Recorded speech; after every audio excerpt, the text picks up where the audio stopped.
This module is going to cover web data analysis. Specifically, I'm going to review the web analysis measurement model, and then we're going to move into 10 steps that you can do to procure data and do analysis without the help of anyone else. So this would be if you were in a business and nobody could provide you any data, or if you were prospecting a client and wanted to be able to walk in with some information, or the client wasn't participative with you even though they had agreed to do business with you, which, believe it or not, happens. So let's get started and just do a quick review. I know we've already covered the WAM model, but let's just make sure that we're all on the same page. I know that some of you struggled with this in an earlier assignment. So the web analytics measurement model counters data overload. When you log into analytics, you are hit with data overload. And I think all of you have probably felt that if you, and I know all of you have played around in Google Analytics. So there's a lot of buttons, there's a lot of metrics, there's a lot of data, and it can become overwhelming, and it becomes paralysis by analysis, or you just are not able to process what's there. And so I just want to remind you again of the web analytics measurement model, which counters this data overload, because it's a step-by-step systematic process, and it really cuts through a lot of what we're looking at. So the first the steps going through, the first thing you do is set your business objectives, what you're trying to do on the site. Then you move into or I should say the business objectives. These are the 2 or 3 really important things that the site's trying to do, and you can quickly discern that by going to the site and seeing what they're trying to direct you to do. Then you get to goals. These are things that we set in order to meet the business objectives. The next thing we look at is KPIs, key performance indicators, and other metrics and measurements. And you're asking yourself, are we doing, or what measurements and indicators can I use to ensure I'm succeeding in the goals? Then we move to targets. And you ask yourself, what's it supposed to look like? So it's not okay just to say, my goal is to increase sales in men's t-shirts. You have to say by how much. It's the measurement component, it's the metric component of your KPIs and measurements. And then we identify the segments. So these help meet the objectives, and segments are where we group populations into meaningful groups. Okay? And really at the end of this, you have the bedrock that helps you create the best data for your company that's possible. And so here's an example, and maybe I've used this example before or something similar. I know you've seen this. The web analytics measurement model. So at the top here in the purple, you can see the business objectives. Why do we exist? And honestly, why? So I know that if you're a for-profit business, you're all out to make money. I get that. But what else? What else are you doing that you need to be able to measure? And you'll notice here that we have creating awareness, generating leads, and highlighting events. So these are the things that they're trying to do. These are the business objectives. These are the 3 things. So does creating awareness, does generating leads, does highlighting events all eventually result to money? Absolutely. If this is a nonprofit business, it also works, right? Because we create awareness, or excuse me, not a nonprofit business, but a business that's actually not generating revenue, they're generating just awareness. Does generating awareness, generating leads, and highlighting events also help? Yes. So you can use these types of things, business goals, for any business, but it has to be specific to the business. Okay, so then we go down and we say, okay, well, what's the goal of creating awareness? The goal is reinforcing offline and online advertising. So that's what we're trying to do with the website to create awareness. And so we've already been doing some offline advertising. The website's job is to reinforce that. You can see, and I'm only going to go down through create awareness, but you can see how it works with all of these. Then, okay, well, what's a KPI? Well, branded traffic. So this is traffic coming into our website that is searching for our brand. And so if we're Chase Bank, which we'll use as an example in a little bit, they're looking for the words Chase Bank specifically, but Chase, right? We were looking for McDonald's. McDonald's is running advertising, and their job is to create awareness and support offline advertising and online advertising. then they should be searching for McDonald's or whatever the ad brand term, those phrases that the website is, that the advertising is pushing, that's what they should be searching for. Their target is 7,000 visits per month. Okay, so now I can know, I have a benchmark. When somebody says, well, how are we doing with this goal, this business objective? I can tell them it's either above 7,000, which means good, we're at 7,000, or it's below 7,000, which means work in progress. Next thing we look at is segments. Who are we targeting? Who are the groups of people that we're looking at to make this happen? And the segment here, or I should say, what are the groups of things we're going to look at? And we know that if we're looking at branded traffic, right, from online advertising, offline advertising, I need to know what traffic sources they're coming in at. How can I measure if they're coming from offline and online advertising unless I know where they're coming from, right? This is my primary measure. And so I need to segment the data based on traffic source. I also need to segment the data based on converted visits, because I'm not just interested in them coming to the site. I want to know who converted as well, okay? And so you can see how we move through business objective to goal, to KPI to target, to segments. You can see how we do that with all of these different goals and KPIs and business leads or business objectives. You see here, I do want to point out that under generate leads, we have two goals to get here, right? So both of these goals are done, we've generated leads. And under each of these, or at least under this one, you have two KPIs and two segments. And this can happen. Most of the time when you have if you have two KPIs, you have two segments, okay? So you need at least one segment to go with each KPI, just as a side note. So this 10-step analysis guide assumes that you're not going to get any help from anyone. And if you're following along in the book, or if you're reading the article, you should read the article. There's a supplemental article posted that ties into this topic in case you didn't have the book, and that's posted on Blackboard. But if you didn't read that, let me give you a quick summary of how Avinash puts it. And he says, basically, you're not getting any love from anyone.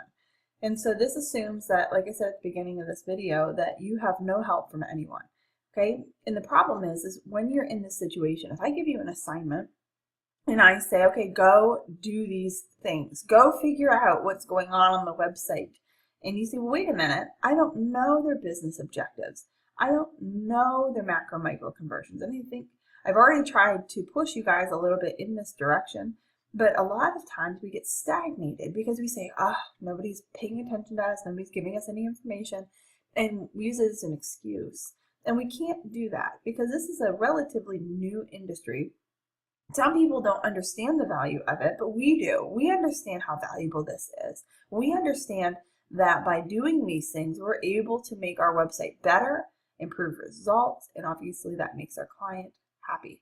So we can still accomplish an amazing amount of stuff without anyone. Isn't that nice to know? So let's go through a couple of the things, and hopefully by the end you'll understand that after these 10 steps, you will be able to have maximum efficiency and effectiveness at getting data from or for your client. Hopefully after you have that information, the client will be more forthcoming because you're going to get some quick wins. You're going to show them you know what you're talking about, and you're going to look really smart. So the first step is, and I know this sounds really simple, but you have to go to the website. So, if we were in class, I'd ask for a show of hands. How many of you have been playing around in Google Analytics and the Google Merchandising Store and actually have not visited the Google Merchandise Store website? And I would bet that many of you have not. And here's the deal. You're not alone. It's not a uncommon thing to do. In fact, I run into analysts all the time just because of the way my business works. I've been working with subcontractors and they're in there and they already had a web vendor provided, and these analysts come in and they're presenting to the client. And one of the questions I ask, especially if we're looking to hire a subcontractor, this is the question. I said, have you visited our website? And it's amazing. First, in their presentation, you kind of get a general idea that they haven't. But it's amazing at how many times people do not visit the website. And you can get a lot of information just by going to the website. And you almost need to. There's some later steps that you almost need to go to the website to see what's wrong. You look at the data and you see an issue, and you want to bounce back to the website to try to figure out what's going on. So what you're asking when you get here to the website is you're asking what's important. So visiting the homepage helps you understand their main goals. I don't even need to go past the homepage. So take a look at this, and I think we've already talked about this, but you can tell that their very first thing on the left-hand side is apparel, bags, drinkware, electronics. So products, these are all products. Accessories, products, office, products. Then you can shop by brand, right? So their priority, obviously, on the website are the products, okay? And so this is not, and again, that's not a really big surprise. I also might think right now they're pushing bags because that's up here. And so, you know, that might be their main priority right now. And so I would report that back to the client. I would say, hey, you know, here's what the website design is telling me. And in a later conversation with the client, you're going to find out really what their macro and micro conversions are. And if it's not to push bags, if it's to push office supplies or office materials, then we have a problem because your website's not emphasizing that, and you're going to miss the target. The next thing, so still in step one, looking at their website, now you can go deeper into the website. So here, I'm going to click on who we are. I'm going to get to know them a little bit. I'm going to go to who we, I just said that, right? Who we are, what we do. Sorry, I'm going to go to get involved. I'm going to read articles. I'm going to read this. I want to learn more about solving the global refugee crisis. This is obviously for Amnesty International. I want to watch a couple of videos. I'm going to search for a couple of keywords that I'm interested in. And I'm going to play around with the site. Now, I'm not going to play around with the site for 5 hours. I'm going to play around with the site for maybe 15 minutes. And it's going to give me some information that I can then report back to the client. Hey, this worked really well. This worked really crappy. This seems interesting. Can you tell me more about it? So it gives me things and talking points to talk with my client about. And so the same thing here with Crutchfield. As I look at this, again, I can quickly discern what their priority is. Look, they are selling surround sound, right? Here's a product list. They're highlighting free 2-day shipping, easy to access their phone number, even though the contact us is right here, probably redundant, don't need that. I can search for a couple of things. I can customize a vehicle, I can customize a fit for my vehicle with the surround sound. And they're also highlighting 60-day returns. Okay, and so I can again watch the video, read more information, get some ideas. So what I'm doing, what I'm looking for here is, and I guess this is a section we can call notebook, right? So in your notebook, you're going to write, what's the purpose of the site? What's the purpose of the Crutchfield site? What's the purpose of the Amnesty International site? What's the purpose of the Google merchandising site? So again, you're only working usually with one website with a client, but what's the purpose? What did you discern as the purpose? And guys, it's okay if you go to the client and the client's like, no, that's not the purpose. Because now you have a conversation that goes something like, okay, but as a user who's coming to the site, this is what I'm discerning your main purpose as. You're telling me it's something different.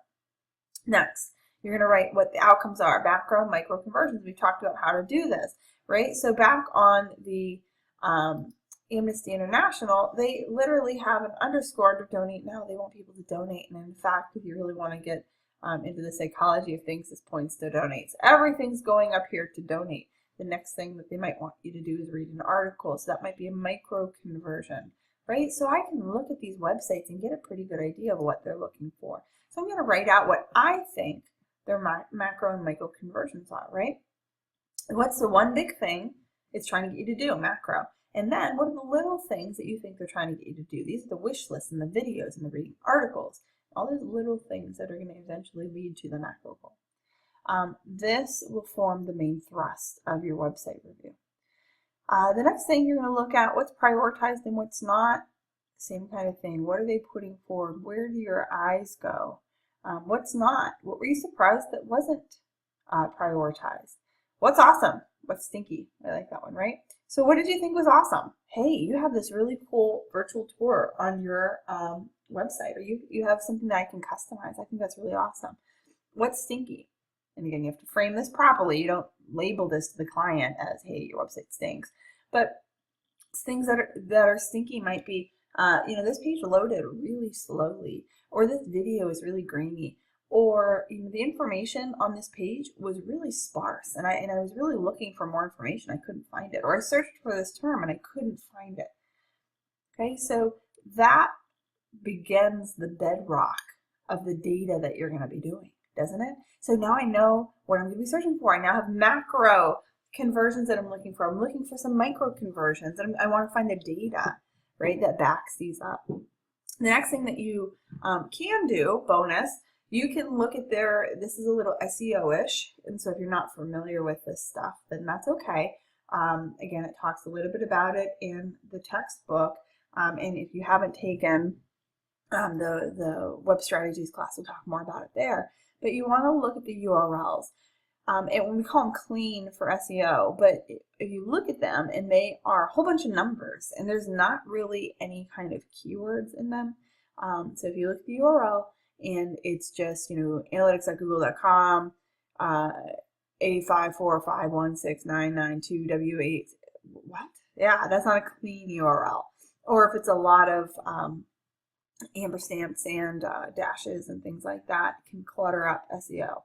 The next thing you might want to look at is, do pages have titles? And so you might go to a page and say, oh yeah, there's the titles, there's accounts, or the title page has, I don't know, products.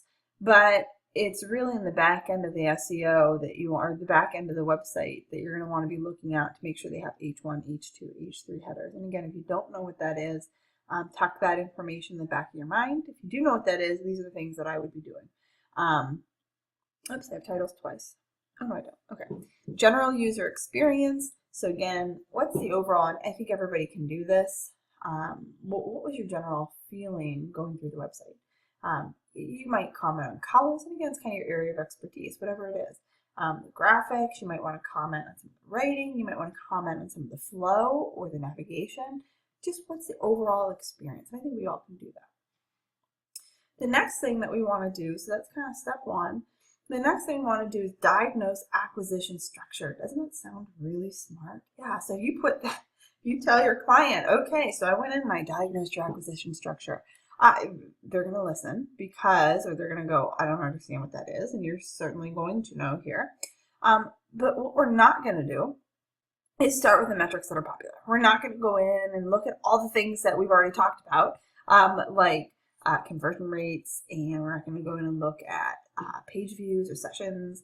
We're going to look at the acquisition strategy. And so what we want to do is we want to look at this pie here in the middle of the screen. If you can't see that, give me 1 second. Okay, so I blew it up here. So here's the one that we were just looking at. And so what we're trying to look at is how smart this company is or not, how diverse their portfolio is, okay?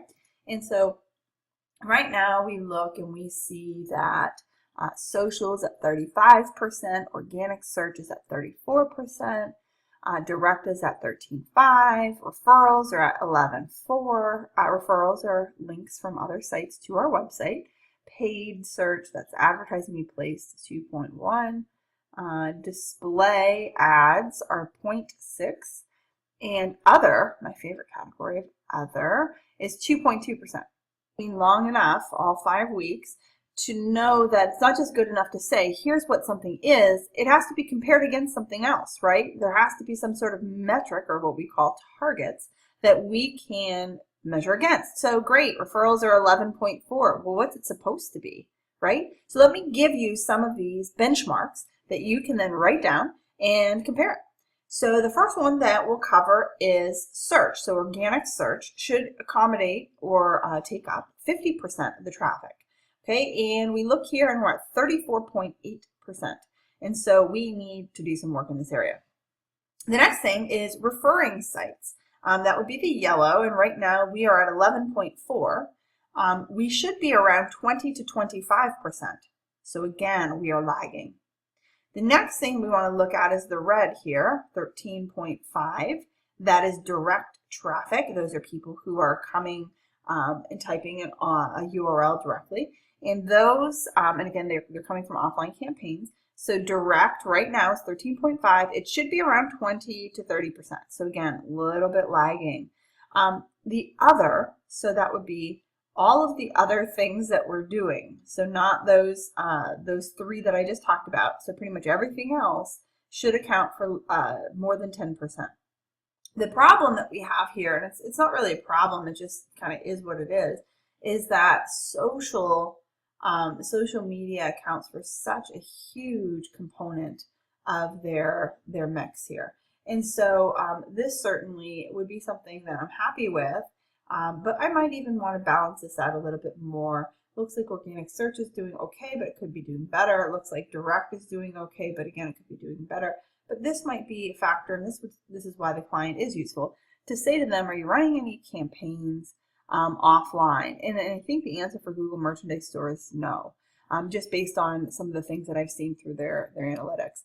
And so the direct I might not worry as much about, but the organic search I might be more concerned about. You can see not only the one that we've been working with, but the other 2 companies that I also have, or I have other 2 companies, 2 other companies that I want us to take a look at. Please note that the colors changed. So in the key over here, social is blue. In the keys, these 2 match. In the keys over here, this is organic search. Green is direct. But over here, direct is red. So don't look at the colors. You're going to actually have to look at the words. I'm sorry about that. If it's easier for you, make an Excel spreadsheet or write it out in a chart so that you can compare the numbers across. I'm going to verbally do that for you right now. So when we're looking at the other 2 organizations, you can quickly discern that there are some differences. There's some differences in their strategy online, if there is a strategy. You can see that the Google Merchandise Store is very much more diversified. The other 2 companies are really relying on the 4 main areas of traffic here. You can see that this company here has a little bit more diversity, but they're not showing up. So for example, paid search is nowhere to be found. Other is nowhere to be found, which means that they're less than 10%, they're less than 1%. They're not showing up at all on the chart. You can see that their display is they must not be doing any kind of display advertising. So therefore, primary, even though these 3 are listed, these are still the 4 primary areas for this company as well. So when we look at these 2 other companies, I can now make some comparisons to this company. And so you can keep these and use these as you're working with clients because they're useful. And you already have the benchmarks, right? So just as a reminder, again, if I want traffic to be coming from search at a rate of about 50%, we decided that their organic search is at 34. Theirs is at 44 and 62. And so when I look at organic search, this company's not doing too bad. This company has way too much of their portfolio invested in organic search. And so really to be able to take some of this and divest it into some of these other categories would probably be smart. The next one we looked at, again, just as a reminder, referring sites should account for about 20 to 25%. And so we said that referral sites up here were about 11%. And if we go down to these sites, referring traffic, let's take a look at the numbers, are 7.5 for this business here. And so we certainly want to increase it. And it's right around 6% for this, or I'm sorry, it's right around 18% for this company up here. Okay, so the referral traffic for these 2 sites, this is much closer. I probably would not freak out about this as much, but this one I would probably want to develop a referral strategy. I'd want to be working with other websites to be linking to us and using our keywords in their website so that we get referral traffic.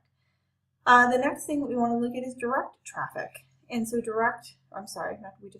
we do direct? No, we did. So direct traffic here is 13.4%. 13.4%.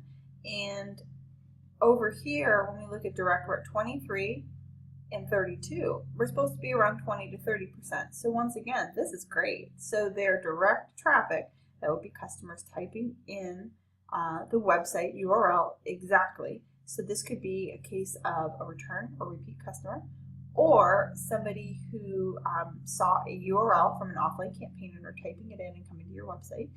This company's doing great. This company has a little bit of a high level of direct traffic coming in. Now, I have a feeling I know why that's happening with this company, but we just want to kind of monitor this. But this is, again, not something I would freak out about here. The last category benchmark is the other. And really we lump social into other. We list display, advertising, and other. They actually have an other category, meaning just kind of we're not really sure where it's coming from, and paid search. So when we look at this, we're looking at really this whole lower level here. So all of these should account for more than 10% of your traffic. Over here, this company's traffic, this is only about 5%. So we really need to start boosting the social, the display, the paid search to help round out this pie chart. And that'll help probably fix some of these other issues. This area of social is valued at about 6.3% as well. So we have similar balances, but this probably could be increased. And again, we have a lot of room to work here with organic search. So we want some of our social to take over some of our organic search traffic. Now, does that mean that we don't want organic search traffic coming into our site, that we want to limit it? No, that's not what we're saying. We're saying we want to increase our traffic. In order to increase our traffic, here are some of the areas that we can increase in order to balance some of these other more grossly displayed areas out. I should also tell you, because I don't think I did, is how to get to the acquisition report. And any time that we have these kinds of reports today, in case I do forget, I'll try to remember. But down here on the left-hand side, I have in all the screenshots captured what button you need to push in order to get this report. And if it's more complicated than pushing a button, I will certainly go through the steps with you. But you can see that this is under acquisition and then overview. So you're going to want to go to acquisition and then overview, and you'll get this display, which again, here's the top channels pie chart that we were just referring to. Now, as a bonus for diagnosing acquisition structure, you can actually look at the different components of the website. And when you do that, you can quickly form an opinion. So again, we're down here under acquisition, and then we are down under all traffic and source/medium. Okay, and so when we pull that up, and this is for the Google Merchandise Store as well, when I pull that that chart up, and you can do this again on your own, like on the side of your computer if you'd like, you can see that all of these are the sources that our traffic is coming from. And so looking at this, I can see that YouTube is a huge referrer for us. Google's obviously bringing in the largest amount of organic traffic. Direct obviously doesn't have a site that it's coming from. Mall.googleplex.com is one of our biggest referrers as well, next to YouTube. Our partners page for our affiliate links is coming in. Google, the paid search, the CPC campaigns running on Google are directing traffic, and so on and so forth. And so what this does is it allows me in the first half to tell me where it's coming from and then what type of traffic is getting referred to it. I can search then. Over here, I can search by revenue. So not only what's bringing in the most sessions, which is what this is organized by, but also what's the revenue brought in and what's even our e-conversion rate, right? So we can actually take a look and see our e-commerce conversion rate and see what traffic is actually converting at the highest rate. And if I do sort that data, I can find out the mall.googleplex.com /referral is converting e-commerce conversion at an 8.1%, which is the highest out of all. And so that is my golden nugget. If I search in the opposite direction, I can also find that we have lots of websites converting at 0%. And so some of those, if I'm expecting, I might look through those if it was my site and I knew it well. I might look through these and say, gosh, we're doing a doubleclick.net ad, which is a referral. And, we have a link on doubleclick.net and I paid for that, or we've, built this strategy. I keep saying paid, it's not paid, referral is not paid, and it's not working. And so I need to talk with that business, or I need to go to their website and see what's happening and why it's not converting for us. So once again, if you are taking notes in your notepads, if I was sitting down again going through a website, my second step, these are the things that I would be writing in my notepad. I'd be writing earned versus paid versus free balance, and that's that pie chart, right? So what's our earned media? That's like kind of the social and direct traffic. What's paid? That would be our ads, display ads, things like that. And so then again, versus free, which is our organic search. And so I want to look at that balance, and I gave you the benchmarks for all of those areas, and you're going to want to be making sure that you comment on your client's balance. Sometimes what's nice is I actually do it in a chart, as I had suggested earlier. I'll put out, here's what the benchmark industry averages, and really that's pretty common for most verticals, is that those averages that I gave you, again, that 50% of search, etc., 20 to 25% or 20 to 30% in direct, those areas. And then in the next column of the chart, I might write, here are your values. And so, and I show them the chart too, but they want to see that comparison. And so I might talk to them about that. Preliminary missed opportunities. Again, you might be looking at this and saying, gosh, you have no traffic coming from social. We really need to work on this. Or you might be looking at it just like we did and say, here are some areas that I really think we can focus our efforts on. I'm not really as concerned about your organic search, but I'm really concerned about your direct traffic. Surprises. Are there missing keywords, direct referring sites, etc.? So as I look just in kind of that bonus, using that bonus tip, if I look through, I could search for keyword. Let me show you how to do that real quick. So here I'm in acquisition, all traffic, source medium, and I have this search by my worst conversion rate. Let's not do that. But over here, so I'm searching by source medium, but I can also look at keywords, right? And so I click on keyword, and what I'm going to have is here's all the keywords that people were searching for. And I might have paid for a particular search term, or I might have been really working on this dynamic search ads, right? And these are the keywords that I'm really trying to rank high in, and it's missing. It's not there. And so that would be concerning to me. I'm going back to the source medium. I'm just clicking here on this primary dimension tab here. I might be missing, let's say that my, all of a sudden my mall.googleplex.com, which has been tracking and ranking very high for me, disappears. Well, that's a concern to me. That tells me that either a link's broken, something's happened, something's changed with this. And so being able to look at this and say, gosh, I was really expecting this googleplex.com ad to rank high. It doesn't. Looking at the Google Merchandise Store, I would hope that Google, which we see, down, actually we see it down here. See if I can scroll up here. I can't. Of course not. Oops. I'm just clicking everywhere. But if we were looking down, there we go, I just moved the screen. If we were looking down here at google.com, I would be shocked if that wasn't something that we were getting some sessions from, because obviously it's Google Store. So these are the things that I would be looking for when we're talking about surprises. Finally, how acquisition savvy is the client? Is their mix very broad? Are they, diversified in just 2 of the areas, and I've seen that, or really heavy in just 1, or do they have at least those top 4 showing up in their acquisition chart, in their all traffic acquisition report?